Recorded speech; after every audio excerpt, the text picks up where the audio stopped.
Bueno, hoy estamos aquí con Verónica López.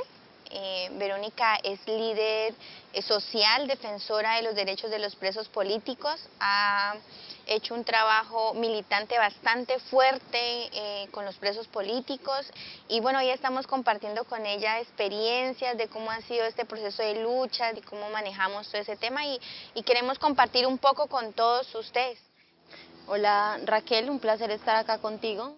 Por un lado, las cárceles no están construidas para las mujeres, en su mayoría los presos políticos son hombres y la minoría de los presos políticos pues, son mujeres, que además están aisladas. En el caso de los hombres, ellos tienen la oportunidad de consolidar procesos de colectivos de presos políticos donde se pueden organizar, estudiar, hacer ejercicio. En el caso de las mujeres, ellas no tienen esa posibilidad. Y digamos que todo el sistema penitenciario no está preparado para acoger a las mujeres. Entonces la atención ginecológica es muy precaria, las mujeres que tienen hijos solamente los pueden tener hasta los 3 años y luego se los retiran, entonces es bastante doloroso y bastante difícil trabajar en ese contexto. Verónica, ¿cómo es la agenda del movimiento social en este contexto actual que vive el país? Por un lado está el tema de la defensa de la implementación del acuerdo de paz, porque digamos que todo el movimiento social vivió con mucha expectativa la firma del acuerdo final entre las FARC y el gobierno nacional. Entonces en estos momentos hay mucha movilización en torno a la implementación del acuerdo, sobre todo lo que tiene que ver con la reparación a las víctimas, con la restitución de tierras. Por otro lado, y que es histórico en Colombia, es el tema de la tierra, del uso, tenencia y distribución de la tierra en Colombia. Es muy fuerte en estos momentos todos los procesos de defensa del territorio, sobre todo en oposición a megaproyectos, presencia de multinacionales, de inversión de capital extranjero, pero también, y que en estos momentos es del orden del día y que ya es bastante conocido a nivel internacional, es la defensa de la vida, de los defensores de derechos humanos y de los líderes sociales, porque en los últimos años se ha disparado el nivel de amenaza, de persecución, de judicialización, pero también de asesinato de líderes sociales en Colombia. Entonces, en estos momentos los procesos sobre todo son como de resistencia y de reivindicación de derechos, que ha sido lo histórico en Colombia. ¿Cuál es el actuar de los movimientos sociales frente a toda esta, digámoslo así, como arremetida que se viene para los líderes sociales y defensores de derechos humanos y de territorio? Varias campañas por parte de organizaciones sociales. Una de ellas es la de Ser Líder Social No Es un Delito, que busca como visibilizar los casos de judicialización de líderes sociales y un poco darles el acompañamiento jurídico a ellos, pero también el acompañamiento político y de denuncia internacional de lo que está sucediendo en Colombia y de cómo el Estado colombiano persigue a las personas por el mero hecho de ser activos políticamente y de reivindicar derechos.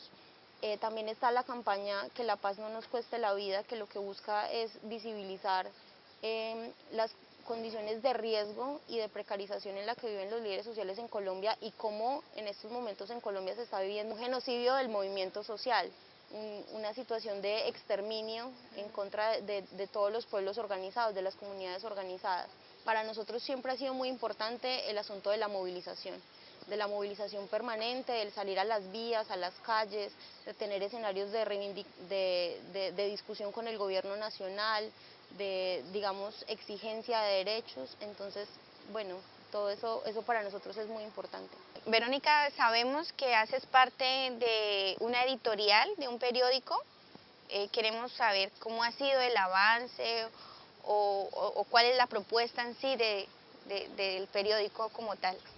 Bueno, el periódico se llama Ecos de Libertad, está escrito por los presos políticos que se encuentran en la cárcel nacional de Bellavista, que está ubicada en Medellín, y un poco el esfuerzo que hacemos es como que sea una plataforma de visibilización de las apuestas políticas que tienen desde los colectivos de presos políticos.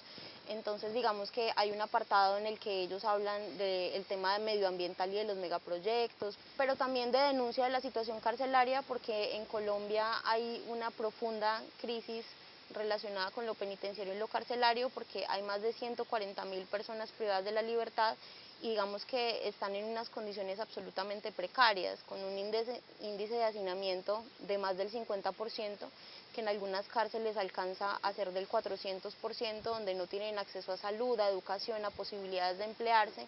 Entonces también se utiliza como un espacio de denuncia, donde ellos puedan visibilizar la situación de los presos en general y las condiciones particulares de los presos políticos, que son muy complicadas porque, como te decía ahorita, la mayoría son parte de la insurgencia armada y están en poder del Estado, que es su enemigo natural. Entonces, digamos que el esfuerzo por mantener activo el periódico es también como darles la oportunidad de que denuncien qué es lo que está pasando en las cárceles de Colombia. De acuerdo a lo que me has contado, Verónica, ¿qué piensa usted como líder frente a este tema de la paz? ¿Qué piensa, por ejemplo, del tema del SMAT? Un SMAT que ha arremetido contra los movimientos sociales cuando exigen sus derechos y cuando exigen oportunidades. Mira, por un lado lo que nosotros hemos planteado es que no es posible la construcción de paz en Colombia hasta que se resuelvan los problemas estructurales del país que dieron origen al conflicto, porque no se puede ver a los movimientos insurgentes como la causa del conflicto armado en Colombia, sino como una expresión del conflicto social y político. Entonces puede que hayan espacios de negociación con actores armados, pero hasta que no se resuelva el asunto de la desigualdad social y de la participación política y por ejemplo el tema de la distribución en la tierra en Colombia, no va a haber construcción de paz real porque puede que desaparezcan algunos grupos, pero aparecerán nuevos por el asunto de la indignación y de la necesidad de que la gente resista en los territorios. Entonces por eso lo que nosotros decimos es que es necesario que el Estado colombiano se siente a negociar también con el movimiento social, que se discutan cosas como el modelo económico del país, como el tema de la redistribución de la riqueza, como las posibilidades de la oposición política. Por otro lado, nosotros vemos con mucha preocupación el tema del ESMAD, que es el Escuadrón Móvil Antidisturbios, que son los antimotines en Colombia, porque en el anterior gobierno, en el de Juan Manuel Santos, él planteaba que ellos iban a ser la fuerza de la paz.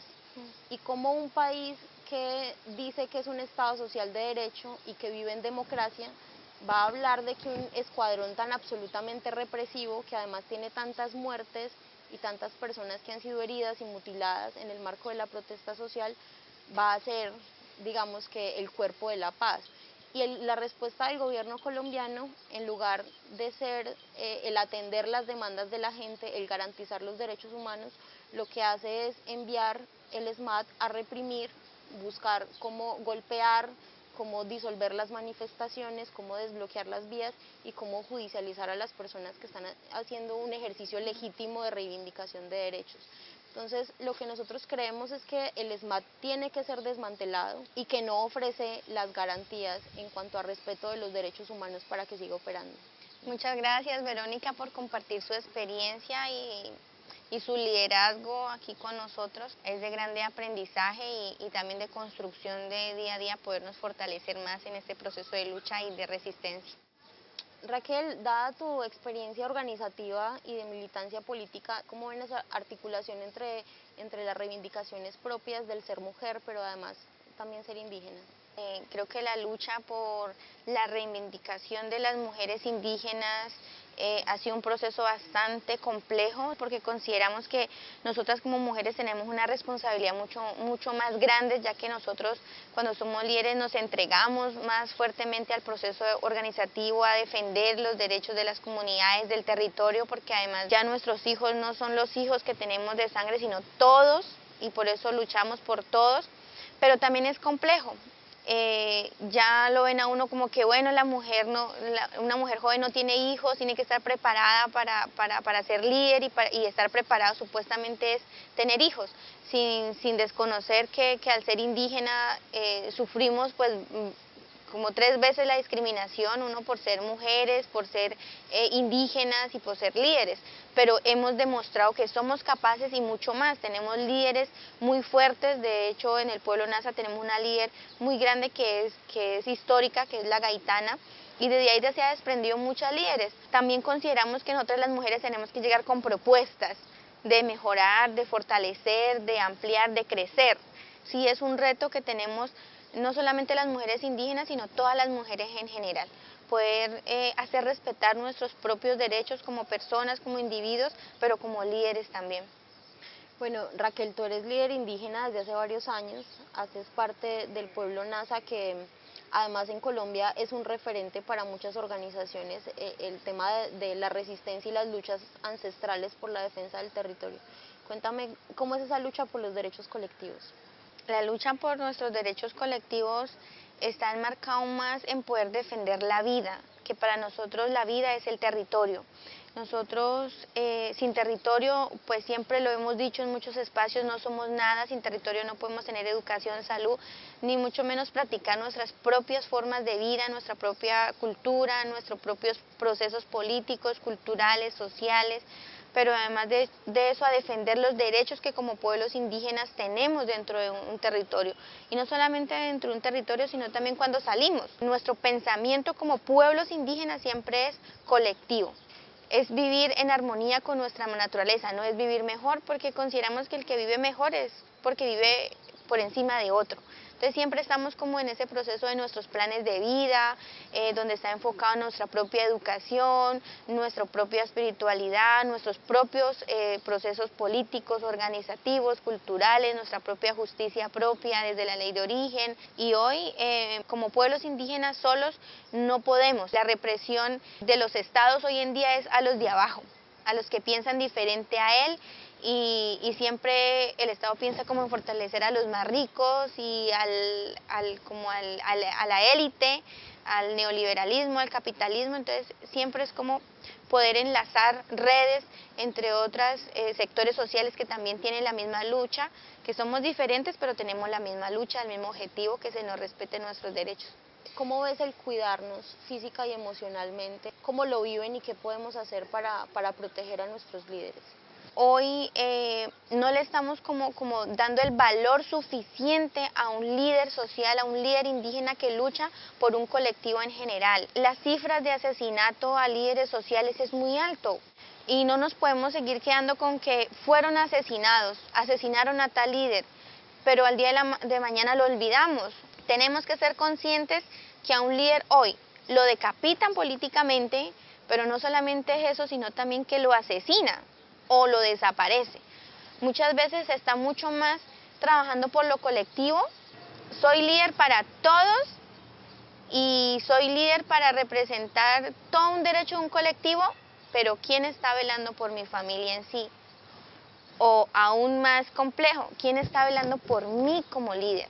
Yo considero que hoy tenemos que empezar a repensarnos cómo cuidar a nuestro líder desde su propia personalidad, desde su propio sentir, de su propio ser, para seguir enfrentando a esta lucha.